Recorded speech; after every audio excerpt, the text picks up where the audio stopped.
लेकिन मैं फिर भी तुमसे प्यार करता हूं, मैं फिर भी चाहता हूं कि मेरी और आओ।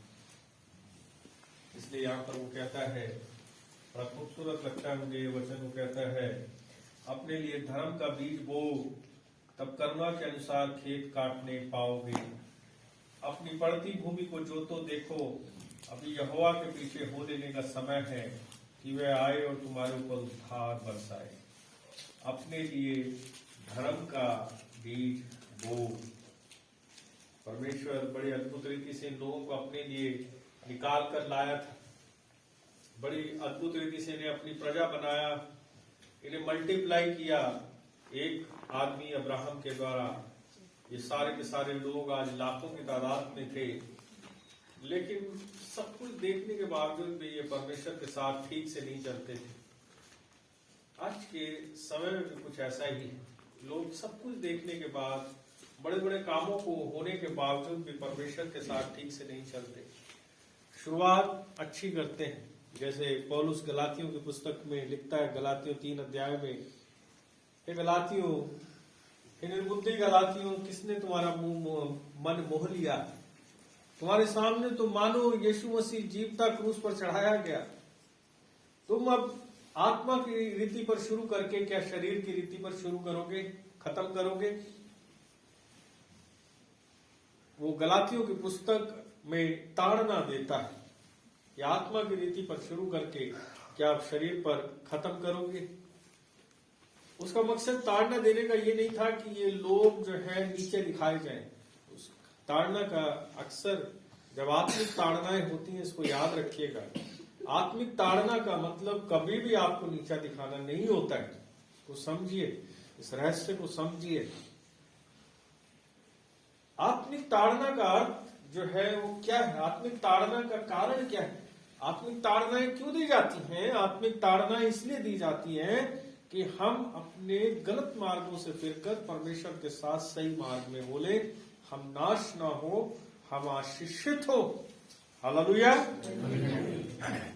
जब तुम्हारी, इसलिए प्रभु के वचन में लिखा है इब्रानियों 12 अध्याय में कि जब तुम्हारी ताड़ना हो तो अपना हियाव मत छोड़ना। जब परमेश्वर तुम्हारी ताड़ना करे तो अपना हियाव मत छोड़ना, अपनी हिम्मत मत छोड़ना, क्योंकि परमेश्वर जिससे प्यार करता है उसकी वो ताड़ना करता है। और आगे कहता है, जिसकी ताड़ना नहीं हुई वो अपने बाप का असली बेटा नहीं, क्योंकि हर बाप अपने पुत्र की ताड़ना करता है ताकि उसका पुत्र गलत मार्ग से फिरकर सही मार्ग की ओर बोले। Hallelujah, hallelujah. यदि हमारी आत्मिक रूप से ताड़नाएं होती हैं, हमारे अगुवे ताड़ना करते हैं, हमारे बड़े ताड़ना करते हैं, हमारे माता पिता ताड़ना करते हैं हमारी आत्मिक बातों के लिए, तो अपने हृदय को कभी मत छोड़ना, निराश नहीं होना, उस ताड़ना को पॉजिटिवली लेना, उस ताड़ना से ये समझना कि मुझे अपने आप को और बेहतर करना है। हालेलुया।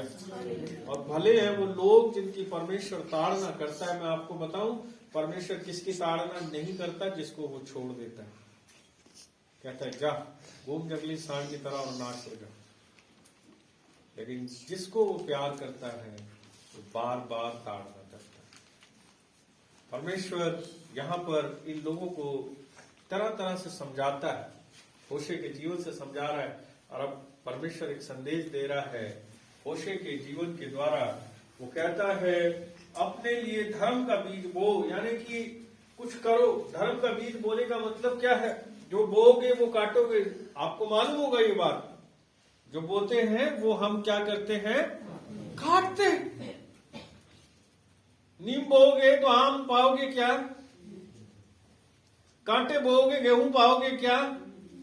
यहां परमेश्वर कहता है, बेटे मेरी बेटी, मैं कितना समझाऊं, लेकिन अब मेरी बात सुन, मैं तुझसे अब भी प्यार करता हूं, मैं तुझसे अब भी प्रेम करता हूं।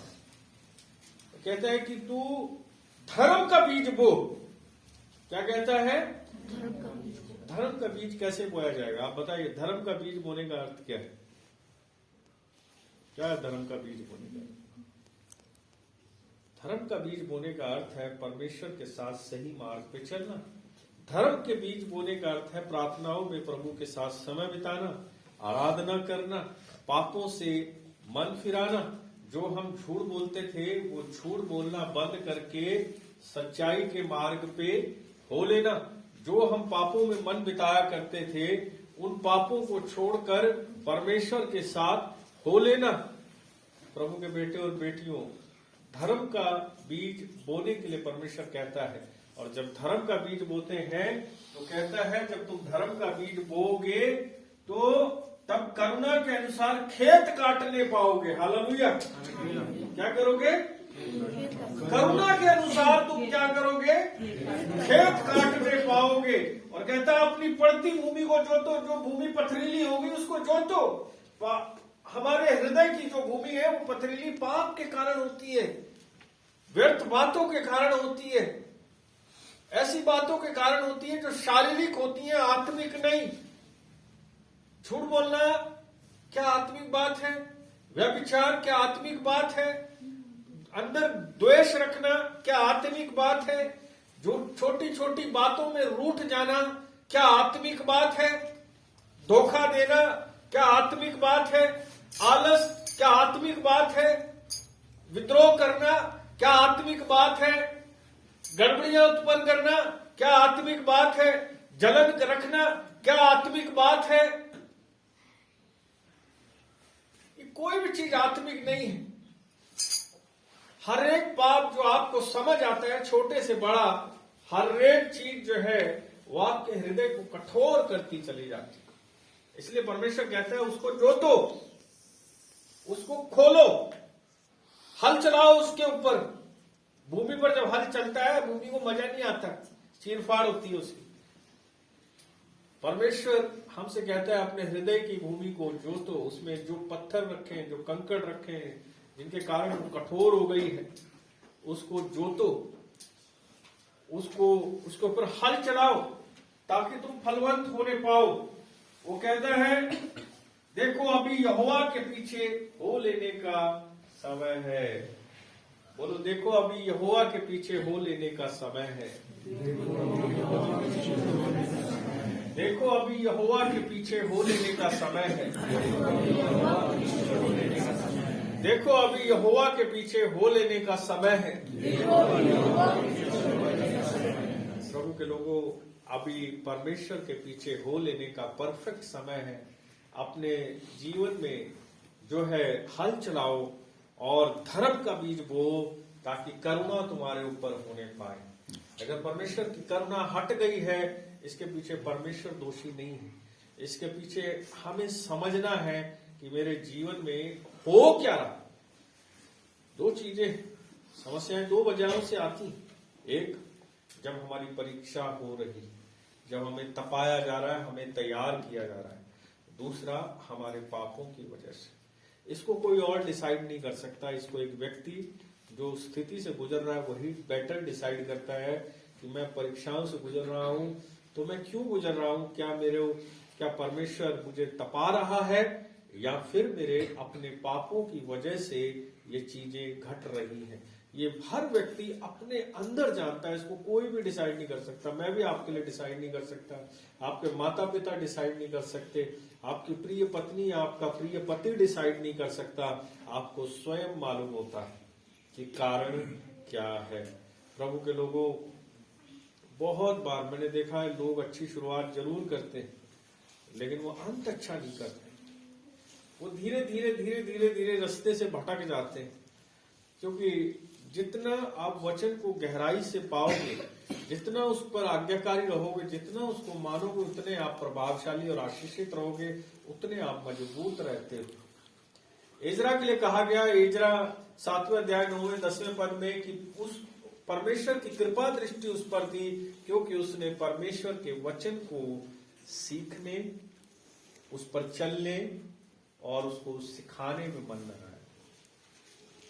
किस पर? परमेश्वर के वचन को सीखने, उस पर चलने और उसको सिखाने में मन लगाया। ये तीन बातें जब हमारे जीवन में होती हैं वो हमें फलदायक बनाती हैं। ये तीन बातें हमें उपजाऊ बनाती हैं। ये तीन बातें परमेश्वर की करुणा को हमारे ऊपर लेके आती हैं। Hallelujah, hallelujah. प्रभु के लोगों, ध्यान दीजिए हम कैसे चले थे, हमने कैसी शुरुआत की थी और आज हमारी दौड़ कैसी है। क्या आज भी हमारी दौड़ आत्मिक है या हम धीरे धीरे धीरे धीरे शरीर पर खत्म करने वाले? 3 मजदूर थे, ईंटें लगा रहे थे। पहले मजदूर से एक आदमी ने पूछा तू क्या कर रहा है? कह रहा मैं ईंटें बिछा रहा हूं। दूसरे मजदूर से पूछा तू क्या कर रहा है? कह रहा मैं दीवार बना रहा हूं। जब पहले को पूछा तो बड़ा निराशाजनक जवाब था, दूसरे का जवाब भी बड़ा निराशाजनक था, और तीसरे से पूछा तू क्या कर रहा है? कह रहा है मैं परमेश्वर का भवन बना रहा हूं। और मुस्कुराते हुए आनंद से वो अपने कार्य को कर रहा था। जब आप आत्मिक रहते हैं, आपके आत्मिक जीवन में सजीवता सदा बनी रहती है।